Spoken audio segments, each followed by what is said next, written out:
Four में हूं मानक गुप्ता। कांग्रेस नेता राहुल गांधी ने देश के बड़े विलफुल डिफॉल्टरों को लेकर सरकार पर निशाना साधा है। राहुल ने संसद में अपने सवाल पूछने का वीडियो ट्वीट करते हुए सरकार पर सच छुपाने का आरोप लगाया है। राहुल ने ट्वीट किया है, संसद में ये देखिए, संसद में मैंने एक सीधा सा प्रश्न पूछा था, मुझे देश के 50 सबसे बड़े बैंक चोरों के नाम बताइए। वित्त मंत्री ने जवाब देने से मना कर दिया। अब आरबीआई ने नीरव मोदी, मेहुल चोकसी सहित भाजपा के मित्रों के नाम बैंक चोरों की लिस्ट में डाले हैं, इसलिए संसद में इस सच को छुपाया गया। मैंने पूछा था कि सबसे बड़े 50 विलफुल डिफॉल्टर्स हिंदुस्तान में कौन हैं? माननीय मंत्री जी, मुझे कोई जवाब नहीं दिया। मुझे घुमा फिरा के कुछ और बोला है, मगर जो 50 नाम हमने मांगे, जो प्रधानमंत्री जी कहते हैं, आप प्रश्न पूछो ना। नहीं, थोड़ा बोलने तो दीजिए। आप मूल प्रश्न थोड़ा बोलने तो दीजिए। हाँ। सेट तो करने दीजिए। सिंपल सा क्वेश्चन था, उसका जवाब नहीं मिला, लंबा भाषण मिला। मगर मुझे जो चोट पहुंची कि जो मेरा पार्लियामेंट्री हक है, मेरा एक सेकेंडरी क्वेश्चन पूछने का, वो मुझे स्पीकर जी ने पार्लियामेंट में पूछने नहीं दिया।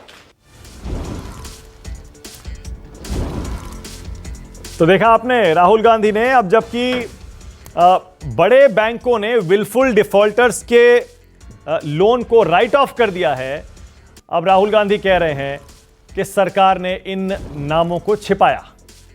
और राहुल गांधी ट्वीट करके बाकायदा अपना पुराना वीडियो भी जारी कर रहे हैं संसद का, जिसमें उन्होंने संसद में खड़े होकर यह सवाल पूछा था कि उन 50 बड़े डिफॉल्टरों के नाम बता दीजिए। अब जबकि कुछ बैंकों ने बड़े विलफुल डिफॉल्टर्स के लोन्स को राइट ऑफ कर दिया है, तब राहुल गांधी को एक बार फिर मौका मिल गया है सरकार पर हमला करने का।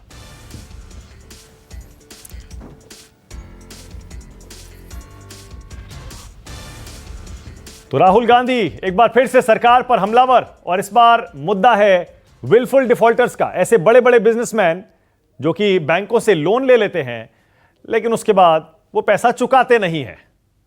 राहुल गांधी ऐसे लोगों को बैंक चोर कह रहे हैं। रमन कुमार और जानकारी के साथ जुड़ गए हैं। रमन, क्या कह रहे हैं राहुल गांधी? और आज जाहिर है इसीलिए उन्होंने ये बयान जारी किया है ना, क्योंकि बैंकों ने बड़े विलफुल डिफॉल्टर्स के लोन राइट ऑफ किए हैं।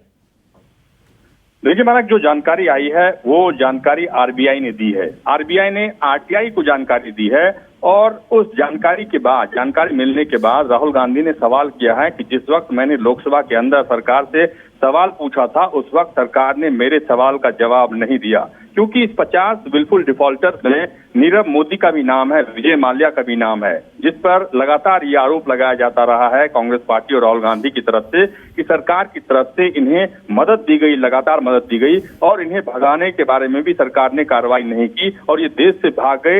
इस सच्चाई को जनता के सामने, जनता से छुपा कर रखा। ऐसे समय में जब कोरोना के मामले पे लगातार सरकार विपक्ष के नेताओं के साथ मिलकर काम करने की बात कर रही है, इस मुद्दे के उठने के बाद एक बार फिर से ऐसा लग रहा है कि अब फिर से कांग्रेस पार्टी और विपक्ष के तमाम नेता सरकार से सवाल पूछेंगे, ये 50 जो डिफॉल्टर्स हैं उनको सरकार ने क्यों माफ किया, उनका पैसा क्यों माफ किया गया। ओके, बहुत शुक्रिया रमन फिलहाल इस जानकारी के लिए।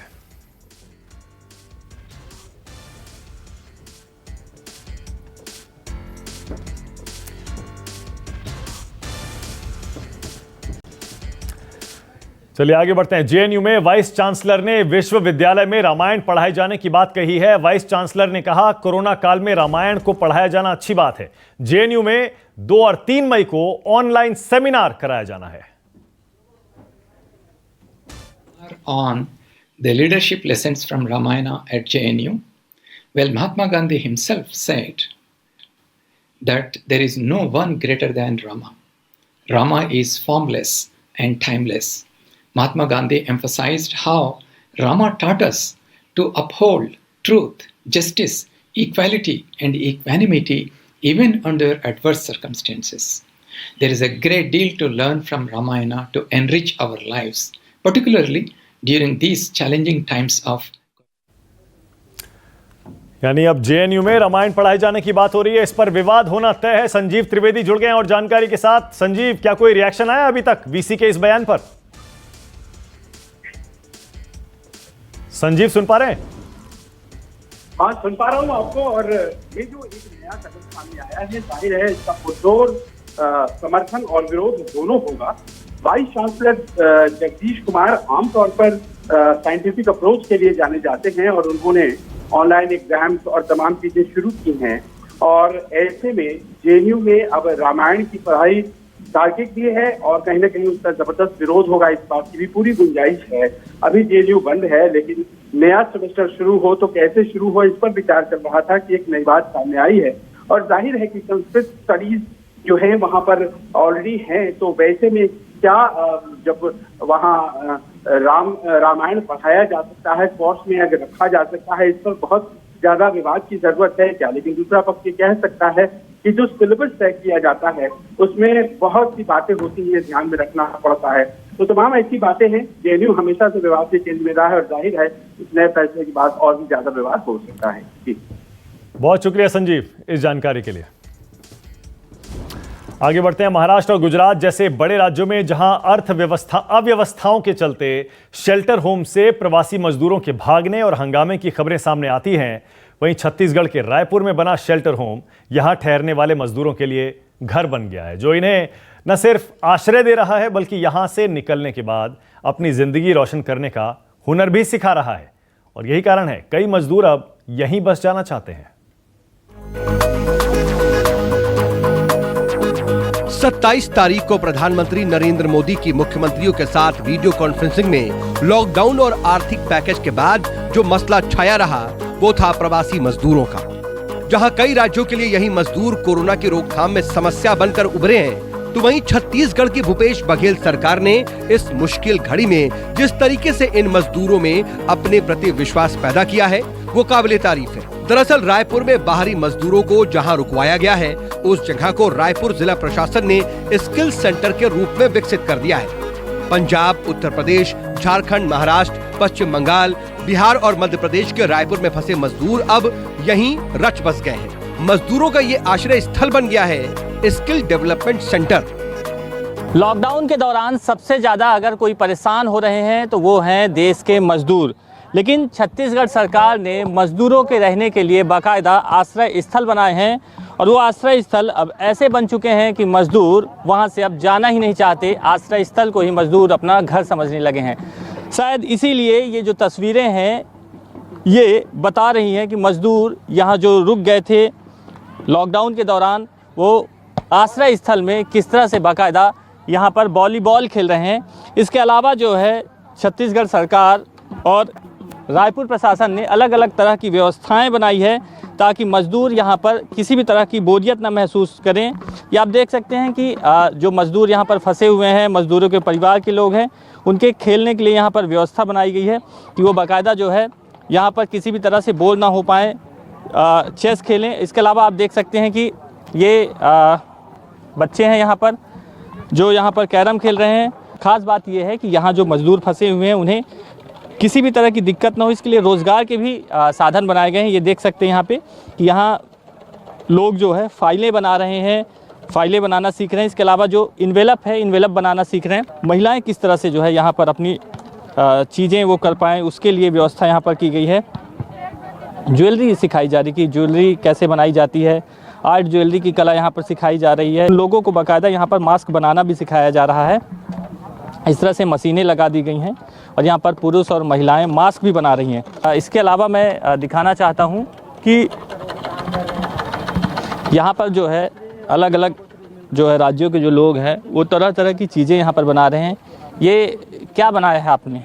सर फिनाइल है सर। फिनाइल तो पहले से आता था कि यहाँ पर नहीं सर, यहीं पे सीखे। देख सकते हैं कि अलग अलग राज्यों के लोग जो है यहाँ पर फंसे हुए थे और यहाँ पर अलग अलग तरह की रोज़गार की व्यवस्था की गई है कि कौशल विकास के तहत जो है यहाँ पर जो फंसे हुए लोग हैं वो भी सीख पाएँ।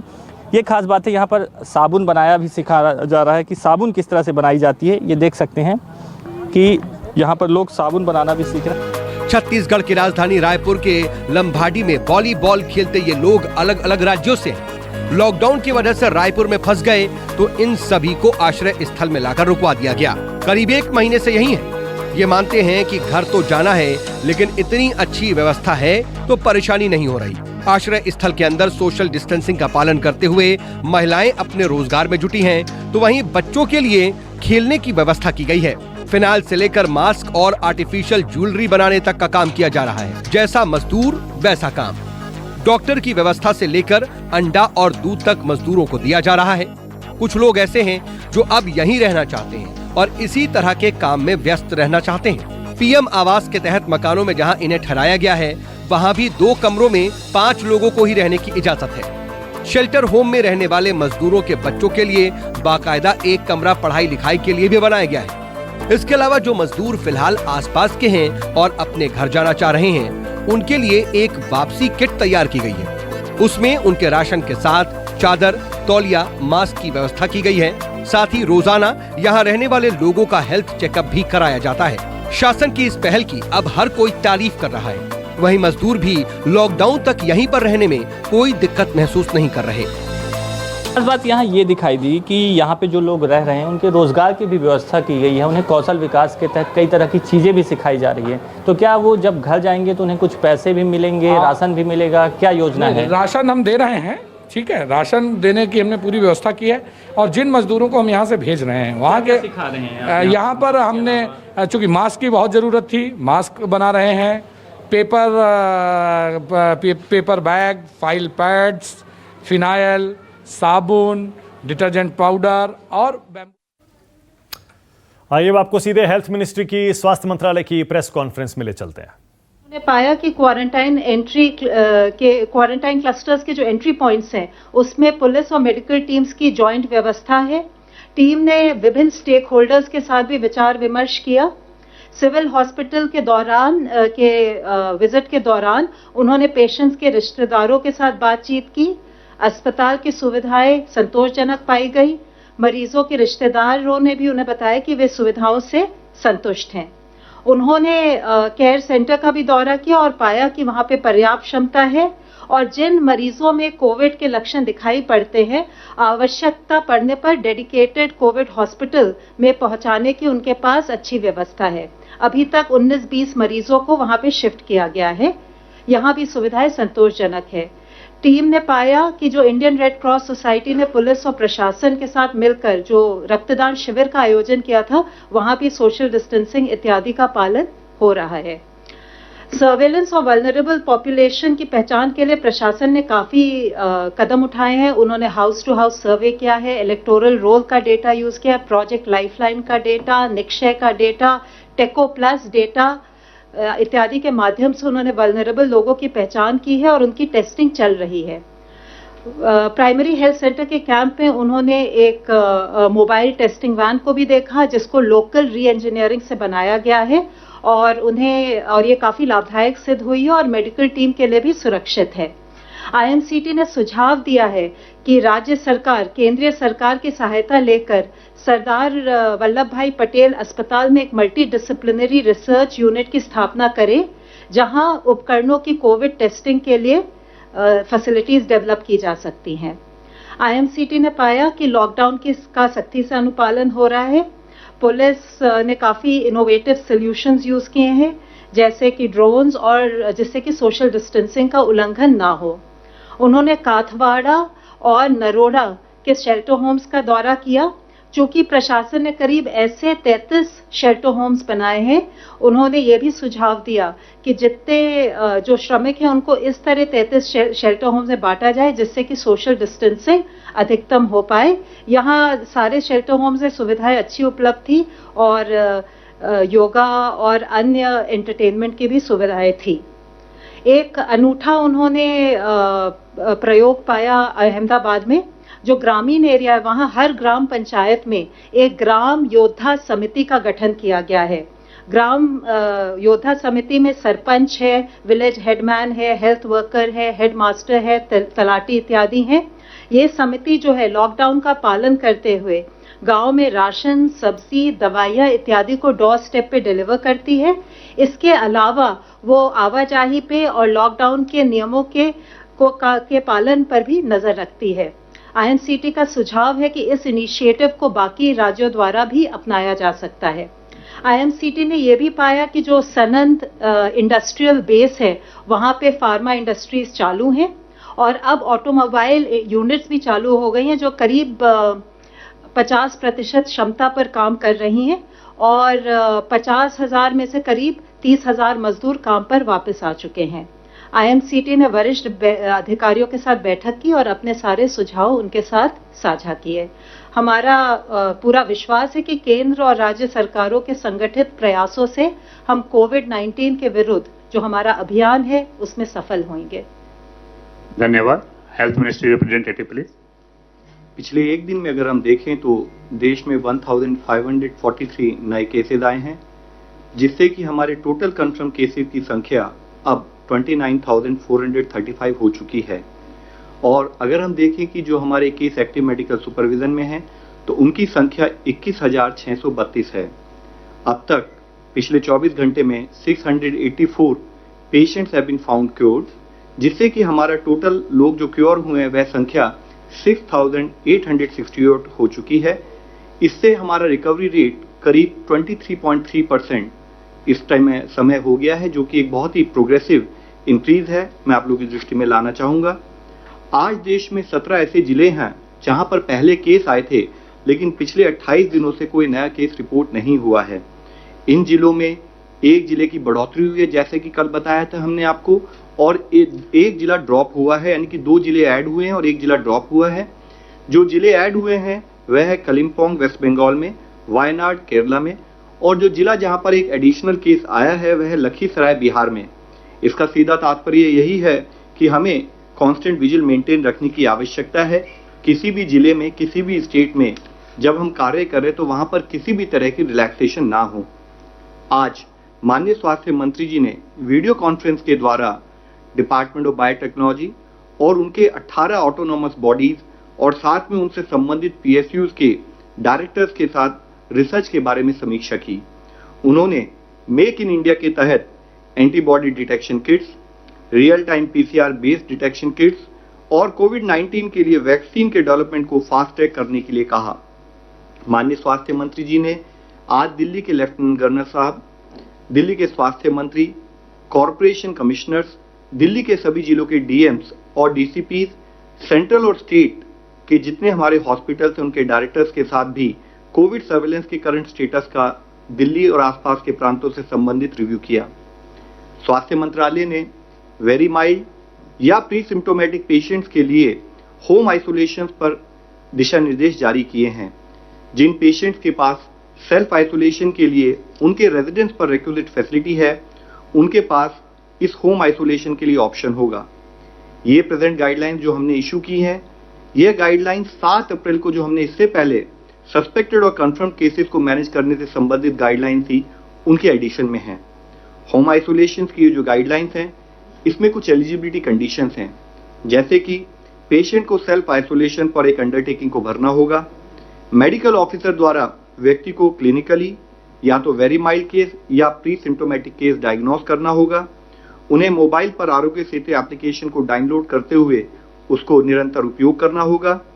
उनके पास सेल्फ आइसोलेशन के लिए और उनके फैमिली कॉन्टैक्ट्स को प्रॉपर क्वारंटाइन करने के लिए रिक्वायर्ड फैसिलिटी होनी चाहिए।